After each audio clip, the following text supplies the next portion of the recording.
Welcome to Wise Minds, Wild Hearts, the podcast for heart-led high achievers just like you, ready to take inspired action and achieve true alignment. If you're craving deeper influence, greater impact, and a life that genuinely lights you up, you're in the right place. I'm Kip Clark, former academic turned entrepreneur, transformational coach, elite athlete, and shameless fountain pen addict. Here, you'll learn how to leverage the beautiful wisdom of your years with the wild passion that drives you forward. Together, we'll break through those limiting beliefs, unlock the power of your subconscious mind, and create a life that aligns with your soul's desire. Ready to create the kind of impact you've always dreamed of? Let's do this.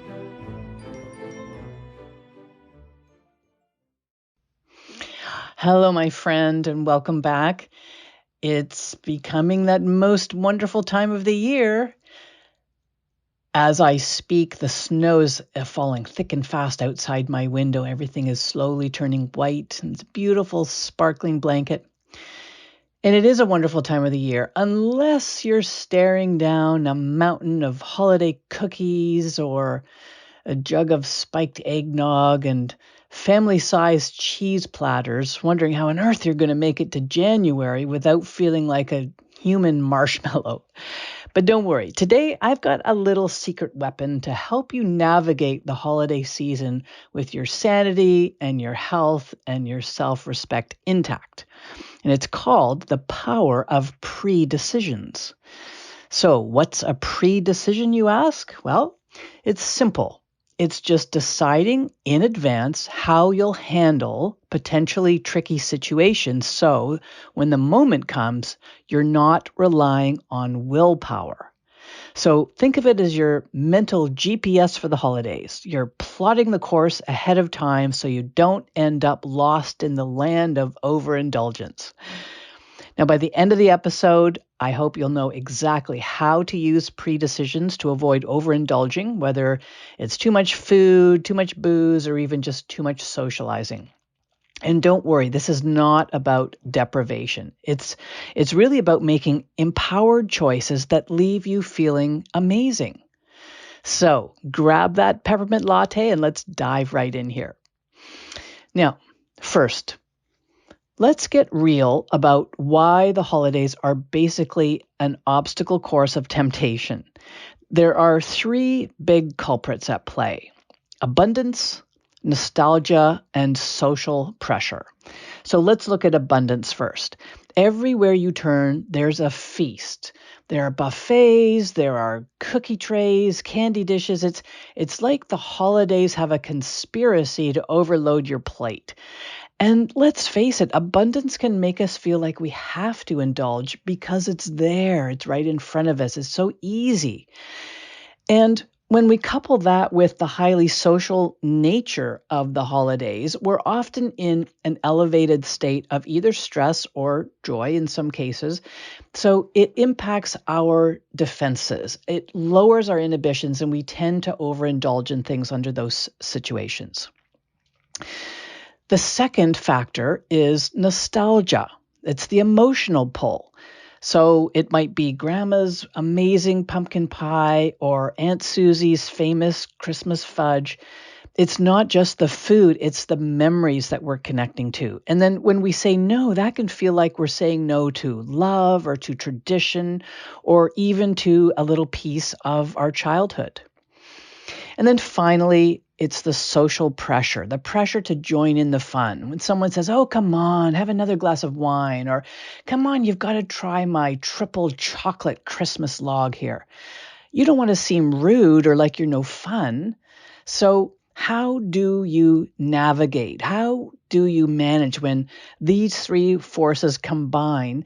It's no wonder so many of us overindulge at this time of year. So here's the good news. Pre-decisions can help you navigate all this without feeling like you're missing out. So, what exactly is a pre-decision? Well, it's pretty much what the name suggests. It's deciding ahead of time how you'll handle a situation so that you're not relying on in the moment willpower. Now, why is this so powerful? Well, willpower is a limited resource. When you're tired, when you're stressed, when you're caught off guard, it's the first thing to go. So pre-decisions take the guesswork out of the moment and put you back in control. Think of it this way. If you're planning a big road trip, would you wait until you hit a crossroads to figure out where you're going next? No, probably not. You'd map out your route ahead of time. And pre-decisions do the same thing for your choices around food. They steer you in the right direction before the temptation strikes. And this isn't just common sense, it's backed by a lot of really solid research too. So, studies in behavioral psychology show that when people make decisions in advance, they're more likely to follow through because it reduces decision fatigue in the moment and emotional overwhelm. So, in other words, you're setting yourself up for success before the pressure even hits. Okay, so let's talk a bit about how actually to put this into practice. Now, I've got 5 supercharged steps here to create your holiday pre-decisions so you can make empowered choices. You can totally and completely enjoy the season and you'll still feel amazing come January. So, first of all, it's about getting clear on your priorities. So, define what matters most to you. And I don't mean in some kind of vague, I want to be healthy kind of way. I'm talking here about crystal clear clarity on your big picture goals and how you want to feel. So, you might ask yourself these questions. What's my vision for this holiday season? Is it just rolling around like in a big bucket of fried chicken, or is it, maintaining the good work I've done this year to get myself back into shape and maintaining this good, healthy feeling? Another question is, how do I want to feel on January 1st? Do I want to feel energized and proud of myself, or do I want to feel sluggish and regretful about the choices that I was making? I don't know about you, but every January, my gym gets super busy with people that are trying to undo all of the holiday decisions they made. But what happens is by February, maybe the first or second week there, the numbers really drop off. So even willpower around that doesn't tend to stick. It's just harder. So what if you were to just avoid the need for that in the first place? I mean, by all means, go to the gym, yes, but don't make it an exercise you have to do because you've got to now just lose all the extra weight that you put on during the holidays. And then a third question to ask is, what's one thing I can prioritize that will make the biggest difference in my health, happiness, or peace of mind? How can you create a decision around that that helps carry you through the holidays? Now, a pro tip here is to write your priorities down and put them somewhere that you'll see them often. So it might be on your phone's lock screen, it might be a sticky note on the fridge or the bathroom mirror, it might be little notes in your holiday planner. So wherever you put those, when you anchor yourself to your why, it becomes a lot easier to stick to your plan. So if your priority, for example, is to feel vibrant and energetic, just remind yourself of that every time you're tempted to go for another slice of pie. It's not about saying no to pie. It's about saying yes to feeling your best and to feeling like you're thriving. Second, identify your triggers. Because let's face it, the holidays are basically a minefield of triggers. And the best way to diffuse them is to spot them ahead of time. So typically, we have 3 triggers. There are food triggers, there are emotional triggers, and there are social triggers.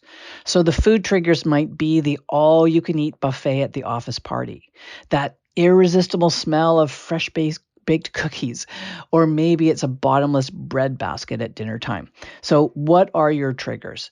Be really honest with yourself about those and then be prepared for them. So what can you do if you know that an all-you-can-eat buffet at the office party is an opportunity for you to overindulge?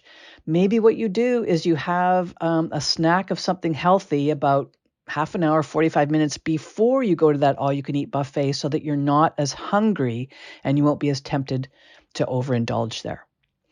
With respect to emotional triggers, note how stress might drive you straight to the snack table. Do family dynamics leave you reaching for a second or third glass of wine, for example?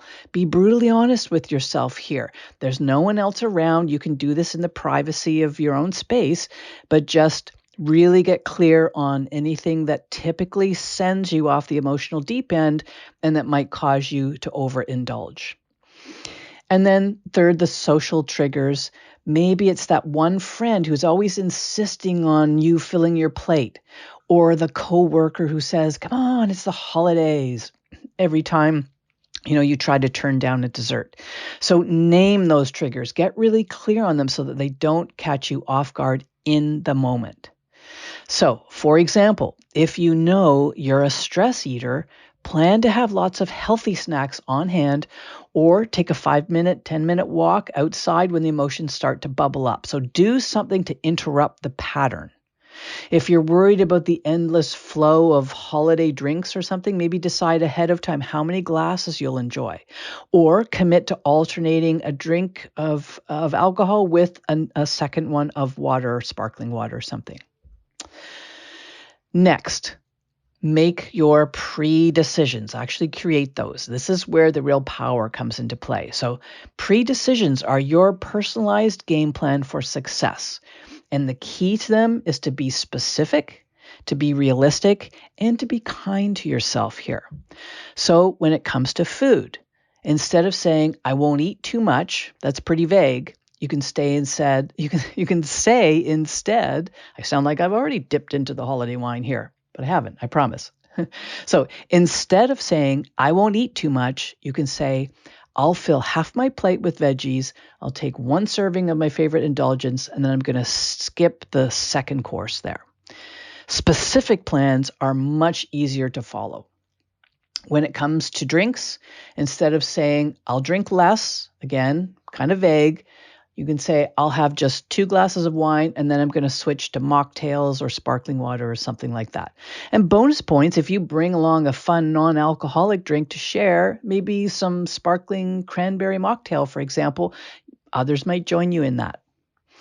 And then for the stress part of it, instead of saying, "I'll stay calm" when great Uncle Ned starts telling his stories and gets everybody riled up, you can say, "When I'm feeling overwhelmed, I'll excuse myself and I'll either go to another room or maybe I'll go outside for a reset."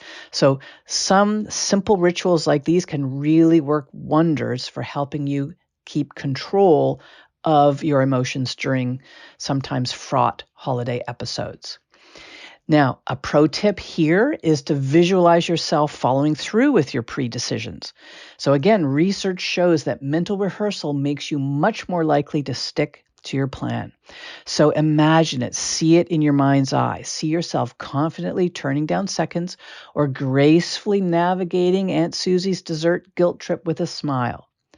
So you can pre-decide at the holiday potluck, for example, that you'll bring a dish you love that aligns with your goals. Maybe it's a healthy salad or a fruit platter. This way, you're guaranteed at least one option that's going to work better for you. Next, communicate your plan. So when we talk about the elephant in the room, it helps lower the social pressure there. The holidays are full of well-meaning but relentless food pushers and guilt trippers. So the solution is just to get ahead of it by letting people know your plan in advance. So here are some examples of how you can say this. So something like, "I'm really looking forward to Christmas dinner with all of you or a holiday gathering, and I'm going to be sticking to my health goals, so I'm probably going to be skipping dessert this time." Or you might say something like, "Hey, I've decided to cut back on my alcohol consumption this year, so I'm just going to be cheering you all with some sparkling water instead." Or something like, "I'm pacing myself here tonight. I don't want to hit the food coma stage, so I hope you'll help me with that." Setting boundaries is really, really helpful. If someone's pushing you, remember, you don't owe anyone an explanation beyond your initial boundary. So simply saying, thanks, but I'm good, that's all you need. You don't need to go into a heavy explanation about why you're saying no. And if that person gets offended, that's their problem, not yours. You can't control the emotional responses of others. That's their stuff to deal with.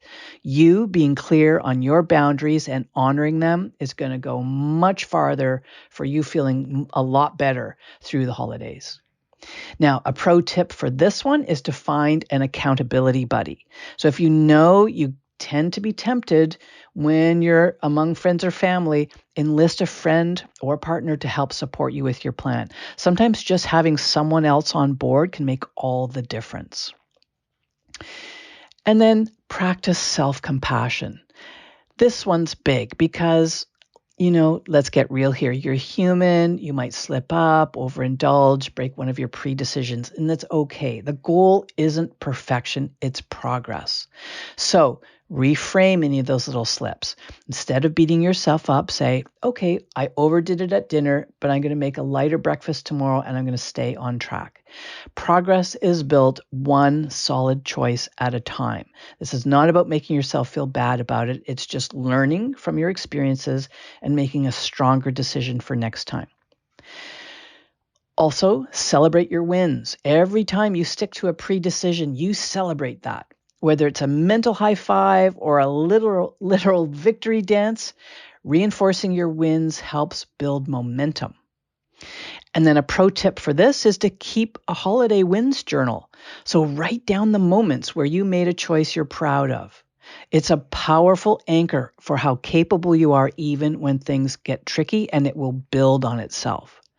So, for example, if you went a little overboard on the holiday cookies, you can remind yourself, I enjoyed the moment and I don't need to carry any guilt into tomorrow. And then get right back onto your plan with zero drama. Just move forward. By following these 5 steps, you're not just surviving the holidays, you're going to feel awesome throughout them because you're setting yourself up with intention, clarity, and confidence.